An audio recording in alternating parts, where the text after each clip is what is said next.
My name is Veronica. I am 54 years old, and for the first time in my life, I saw the true face of the man I called my husband. What happened that afternoon inside the museum didn't just strip my body, it stripped away every illusion I ever had about love, loyalty, and marriage. I thought marriage was about protection. But that day, while my husband went to get coffee, his 3 friends showed me just how wrong I was. Before I begin, please subscribe to this channel if you love true emotional storytelling. Don't forget to like this video and comment your country or city below. I love to know where my listeners are joining from. Now, let me take you back to the afternoon my marriage finally fell apart, not through divorce papers, but through betrayal inside an art museum. People often tell me I look younger than my age. Maybe it's because I learned to smile even when my heart was breaking. For more than 30 years, I lived what many would call a successful marriage. We owned a beautiful home near Richmond, raised 2 children who are now adults, and my husband, Richard, was a respected professor of history at a well-known university. On paper, we were the kind of couple people envied. At social gatherings, I'd see the admiration in other women's eyes, the way they looked at Richard's tailored suits, his gentle tone, his ability to charm a room. And I played my role perfectly, the graceful wife, poised beside him, smiling, nodding, never contradicting him in public. But behind that composure was a silence that grew heavier with each passing year. Richard had stopped seeing me long before he stopped touching me. He'd grown distant, not cruel, not violent, just indifferent. Conversations about dreams and emotions were replaced by schedules, lectures, and polite nods. The man who once kissed my forehead before leaving for work now walked past me as though I were furniture. I told myself this was normal, that after decades of marriage, people change. But deep down, I knew we'd become strangers sharing a roof. It was one Saturday morning, over breakfast, when he looked up from his tablet and said, "Honey, the guys and I are heading to DC next weekend for the Museum of European Art. They've got a new Renaissance exhibit. Why don't you come along?" I almost said no. But the way he asked, casual, almost like an afterthought, made me say yes. Maybe, I thought, this was his way of including me again. Maybe it was a chance to reconnect.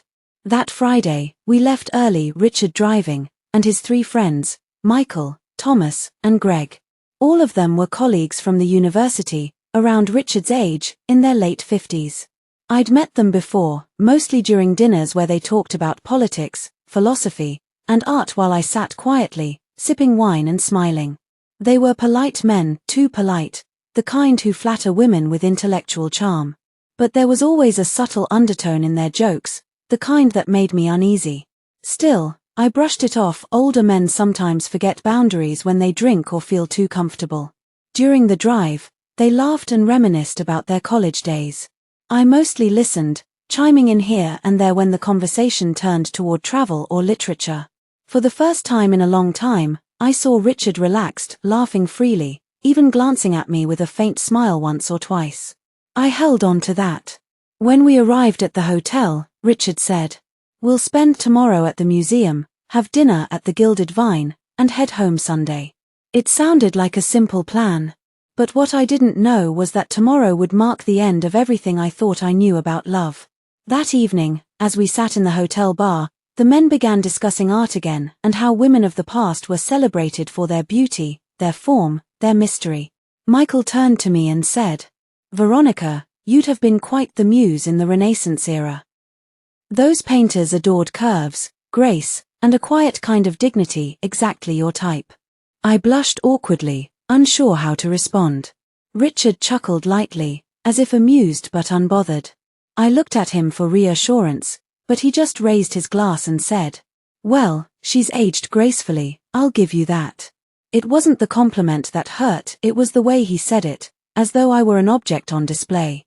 Later that night, in the room we shared, I tried to talk to him.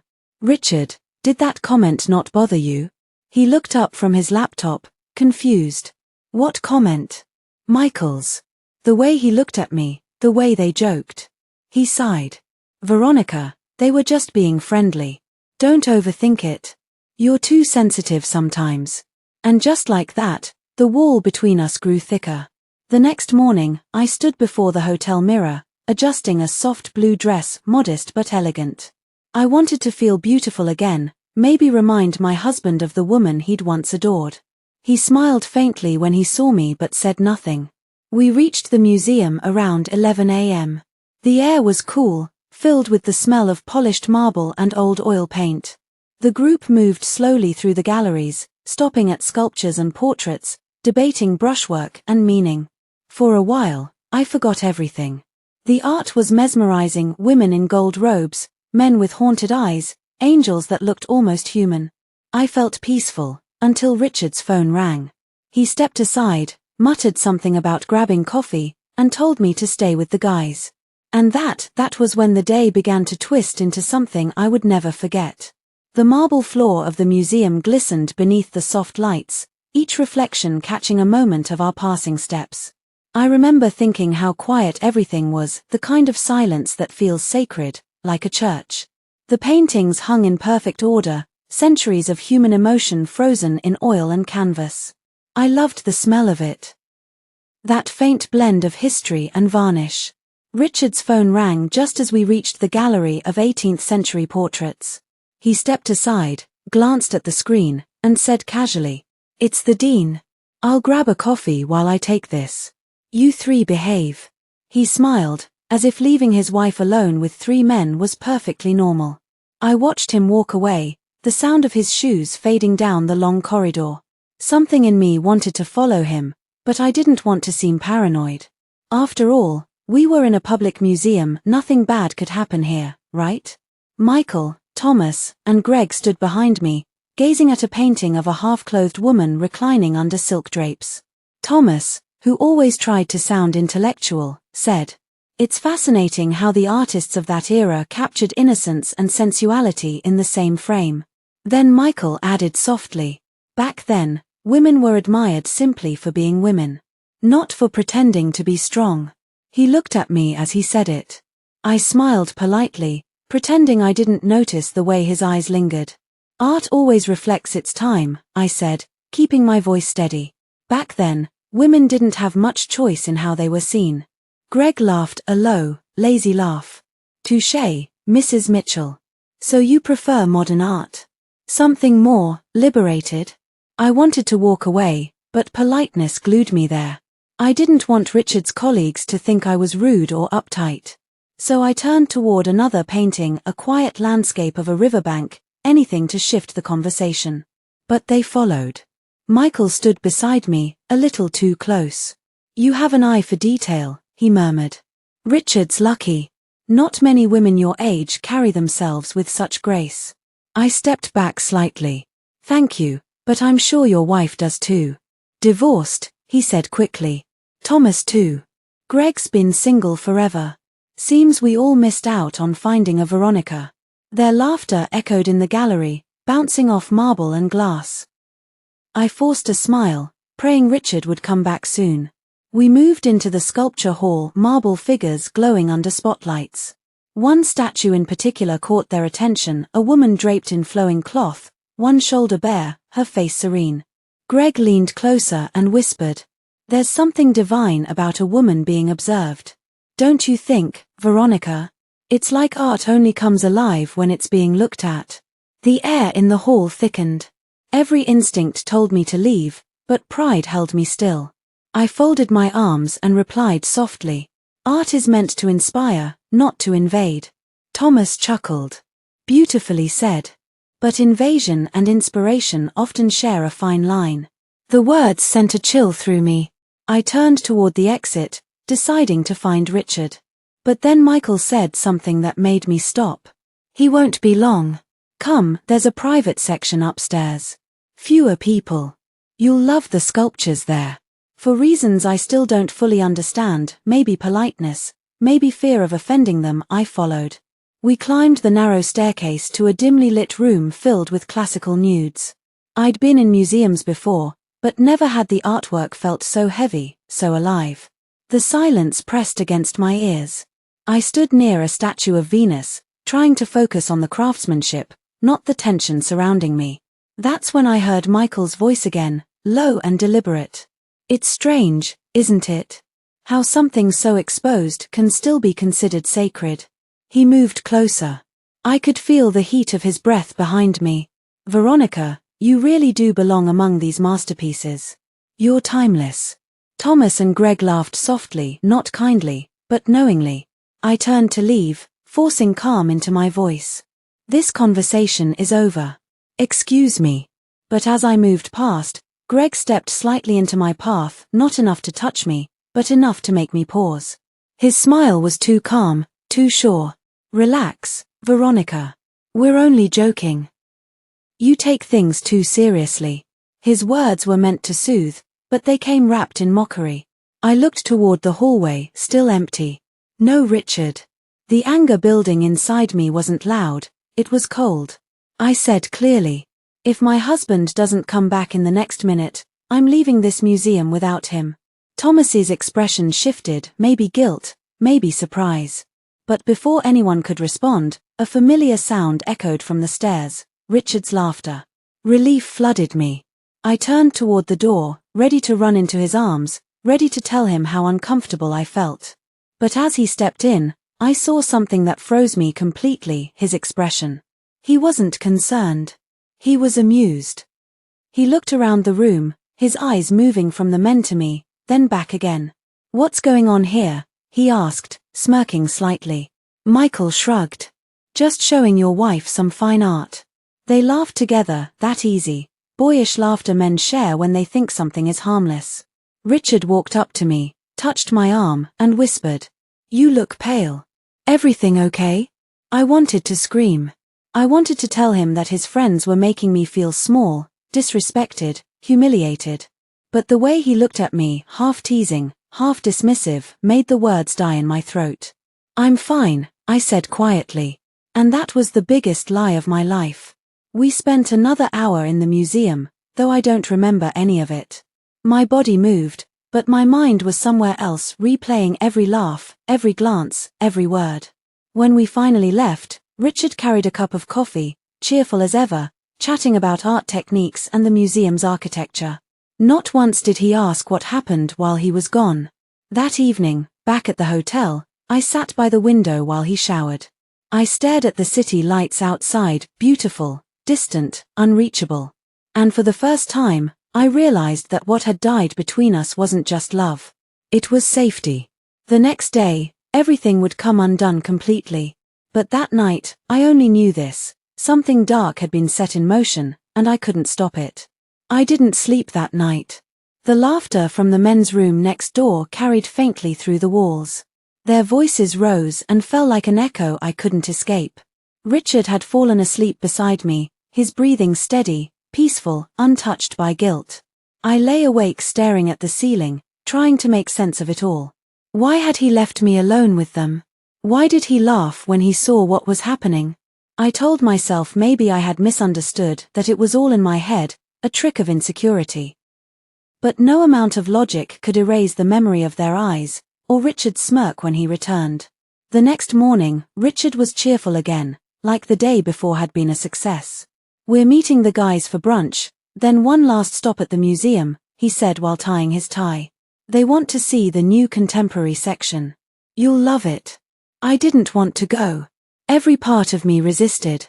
But I went anyway, because when you've spent decades being the good wife, it's hard to suddenly learn how to say no. The museum was quieter that Sunday morning. Few visitors, just the echo of footsteps and the distant hum of air conditioning. We entered the new wing, glass walls, white floors, and modern art installations that looked more like puzzles than paintings. Richard and his friends spread out, chatting easily. I kept my distance, pretending to admire a strange sculpture shaped like a broken clock. My mind wasn't there. I was counting the minutes until we could leave. Then Richard turned to me with that charming, professorial grin and said, I'm grabbing us some coffee again. The same spot as yesterday. I froze. My voice caught in my throat. Richard, please. Can't you stay for a while? He raised an eyebrow. Veronica, really? It's just coffee. Relax, sweetheart. And just like that, he was gone again. I watched his back until he disappeared into the cafe corridor. The silence around me suddenly felt like a trap. Michael appeared first, holding his phone as though pretending to take a picture of the room. "You seem tense," he said lightly. "We didn't mean to make you uncomfortable yesterday." Thomas joined in, adding, "We were just joking around, Veronica. You know how men can be, all talk, no harm." I nodded stiffly. I'd prefer not to discuss it. But they didn't stop. They talked about artistic freedom, about the human form, and how society overreacts to what's natural. I realized they weren't apologizing. They were justifying themselves. And worse, they seemed to enjoy watching me squirm. Then Greg said something that made my blood run cold. "You know, Richard's a lucky man. Not many wives would handle being surrounded by us with such composure." The words didn't make sense at first until I saw it. A small red light blinking faintly on Michael's phone. Recording. My stomach twisted. "What are you doing?" I asked, my voice trembling. Michael grinned. "Relax, it's just for fun. You look amazing when you're flustered." I stepped back. "Stop it right now." My voice echoed through the empty gallery, sharper than I intended. And then I heard it. That familiar voice. Richard's voice. From the upper balcony above us. Laughing. He wasn't in the cafe. He had been there all along, watching. My heart broke so fast it almost felt like my body couldn't keep up with it. Everything I had believed about love, protection, and trust crumbled in one moment. "Richard!" I shouted. "What are you doing?" He leaned against the railing, cup of coffee in hand, smiling down. "Veronica, calm down. They're just teasing. You're taking this way too seriously." The men laughed, embarrassed but triumphant, as if they'd proven some kind of point. My husband, the man who once promised to protect my dignity, was now standing there watching while his friends mocked me for his amusement. That was the moment something inside me changed forever. It wasn't just betrayal, it was realization. Richard didn't love me anymore. He didn't even respect me. To him, I was a character in his story, not a person with a soul. I turned, walked past all three of them, and didn't stop until I reached the museum exit.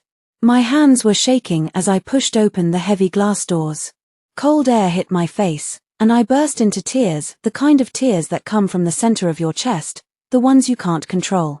If you're listening to this and you've ever been betrayed, emotionally, mentally, or spiritually, please, take a moment. Breathe. Don't forget to subscribe to this channel if you believe in truth-telling and healing through stories. Like this video if Veronica's pain reminds you of someone you once were, and please, comment your location below. It helps us see how far stories of courage and betrayal can reach across the world.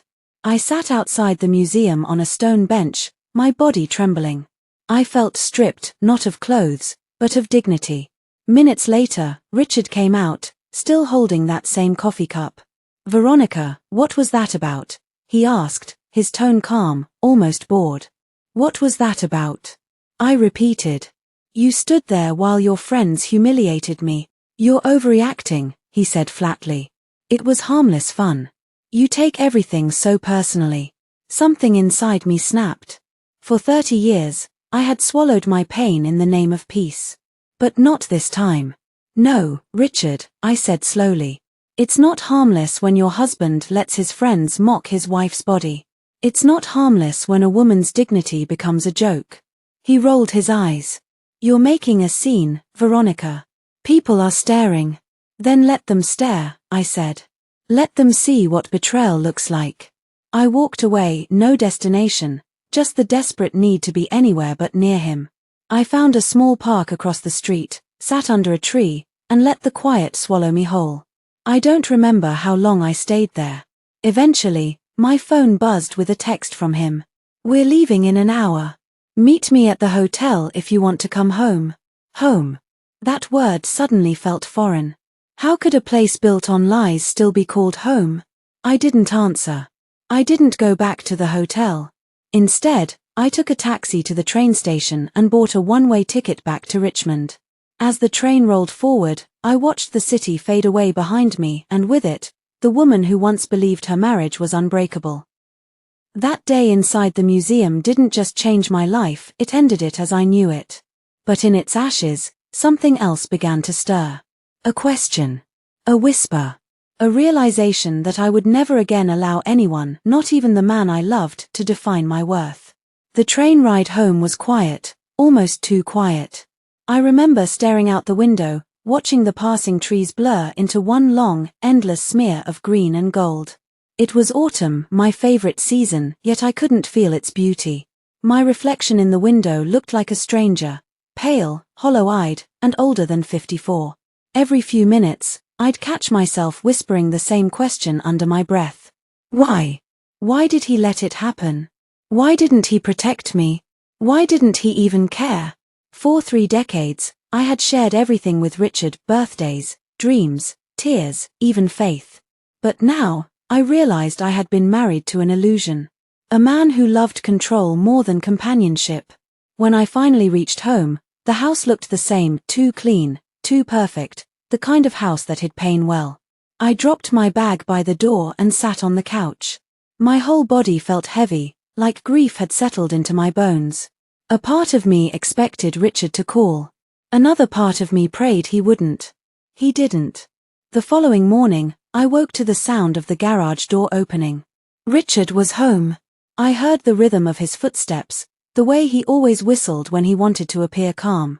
I stayed in the kitchen, clutching a cup of tea I hadn't drunk. He entered as though nothing had happened. "Morning," he said simply, hanging his jacket. "You left in quite a rush yesterday." His tone, casual, dismissive, lit a fire inside me. I set the cup down and looked at him squarely. "You embarrassed me. You allowed your friends to humiliate me. And then you watched." He sighed, as though the conversation bored him. "Veronica, I told you already it was a misunderstanding. You misread the situation." I stood up. My voice was low, steady, but burning. "I didn't misread the laughter. I didn't misread your silence. You enjoyed it, Richard. You stood there and smiled while your wife was reduced to a joke." He opened the refrigerator, avoiding my eyes. "You're being dramatic again. You've always had a flair for turning small things into tragedy." Those words, small things, pierced deeper than any shout. I realized then that our marriage had been built not on love, but on convenience. He needed someone to make him look good, and I had spent half my life polishing the mirror he stood in front of. Days passed. The silence grew heavier. We lived like two strangers sharing a house filled with ghosts.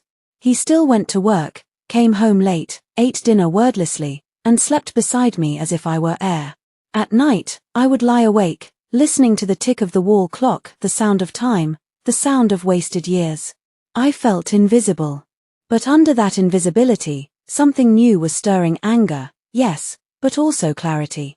I began journaling again, something I hadn't done since my 20s.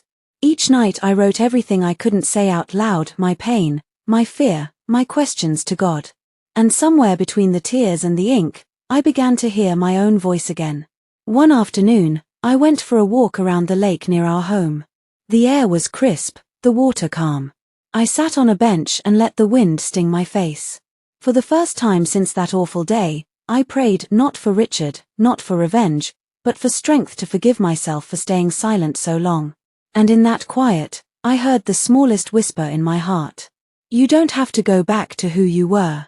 That moment didn't fix everything, but it opened a door. I started making plans, small ones at first. I called my sister in North Carolina and asked if I could visit.